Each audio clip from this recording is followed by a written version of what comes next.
नमस्कार दोस्तों, एक बार फिर से बहुत बहुत स्वागत है हमारे YouTube चैनल में। दोस्तों, आज के इस वीडियो में हम डिस्कस करेंगे कुरमाली व्याकरण में प्रयोग किए जाने वाले शब्दों के बारे में और उसका हिंदी में क्या अर्थ होता है इसके बारे में भी चर्चा करेंगे। दोस्तों, इन शब्दों से क्या फ़ायदा होगा कि आपको व्याकरण को समझने में बहुत आसानी हो जाएगी, क्योंकि जो कुरमाली के शब्द हैं व्याकरण में जो प्रयोग किए जाते हैं वो हिंदी से बिल्कुल ही अलग हैं। और यदि आप इनका हिंदी का मीनिंग जान जाएंगे तो व्याकरण को समझने में बहुत ही आसानी होगी। तो चलिए शुरू करते हैं आज का वीडियो।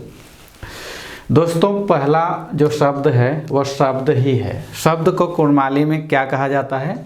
शब्द या साड़ा। तो इसको याद रखिएगा, शब्द को शब्द या साड़ा। उसके बाद है भाषा। भाषा को कुरमाली में क्या कहा जाता है? भाषा या भाखा। भाषा या भाखा। वचन को लेखा कहा जाता है। ये बिल्कुल ही डिफरेंट है, इसको ध्यान दीजिएगा। जो हिंदी में वचन कहा जाता है उसको कुरमाली में लेखा कहा जाता है। उसके बाद है एक वचन। एक वचन को क्या कहा जाएगा? एक लेखा। बहुवचन को सांगी लेखा। सांगी मतलब क्या होता है? बहुत, और लेखा मतलब वचन, तो सांगी लेखा बहुवचन। उसी तरह संज्ञा। संज्ञा को कुरमाली में आंगा या बाना भी कहा जाता है, तो इसको याद रखिएगा। संज्ञा को आंगा या बाना कहा जाता है। उसके बाद है सर्वनाम। सर्वनाम को आईजी कहा जाता है। आईजी सर्वनाम की परिभाषा क्या है? संज्ञा के बदले में प्रयोग किया जाने वाला शब्द सर्वनाम कहलाता है, जैसे मैं, वह, तुम इत्यादि। तो सर्वनाम को कुरमाली में आईजी कहा जाता है। उसके बाद नेक्स्ट शब्द है विशेषण।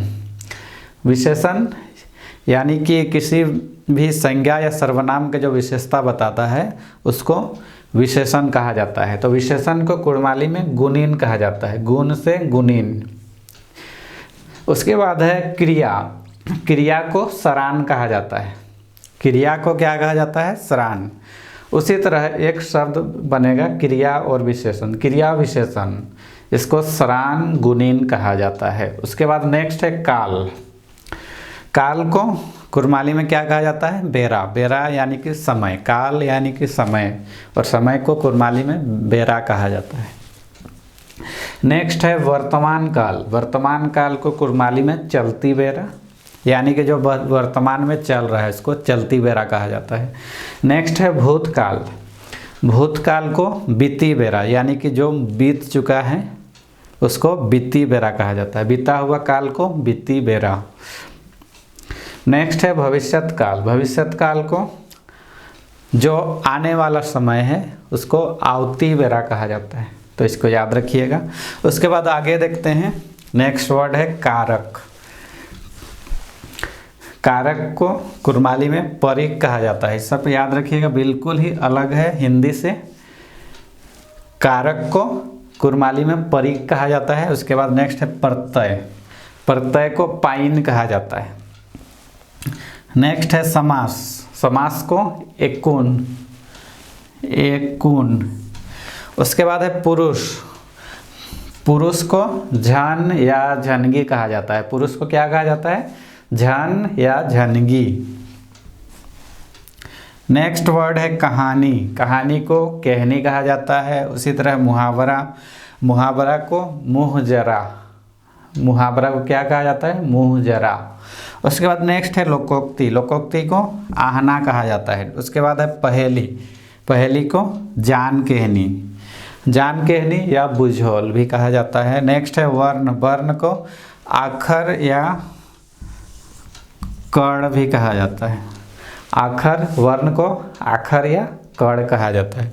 नेक्स्ट है स्वर वर्ण। स्वर वर्ण को उसरनी स्वर कहा जाता है, उसको याद रखिएगा। स्वर वर्ण को क्या कहा जाता है? उसरनी। उसरनी अक्षर। और व्यंजन वर्ण को भजानु अक्षर। भजानु अक्षर और उसरनी अक्षर। स्वर को उसरनी अक्षर और व्यंजन वर्ण को भजानु अक्षर।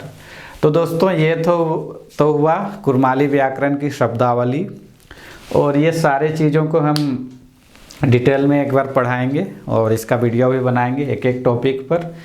वचन, संज्ञा, सर्वनाम, विशेषण, क्रिया विशेषण, काल, सारे टॉपिक पर वीडियो बनाया जाएगा। तो आप हमारे चैनल में बने रहिए। और जो भी एग्ज़ाम झारखंड से संबंधित होगा और जो कुड़माली भाषा पेपर 2 के रूप में रखना चाहते हैं उनके लिए बहुत ही फ़ायदेमंद होगा। तो इसी के साथ आज का वीडियो यहीं तक, और अगले वीडियो में फिर मिलेंगे कोई नए टॉपिक के साथ। तब तक आप अपना ख्याल रखिए। धन्यवाद।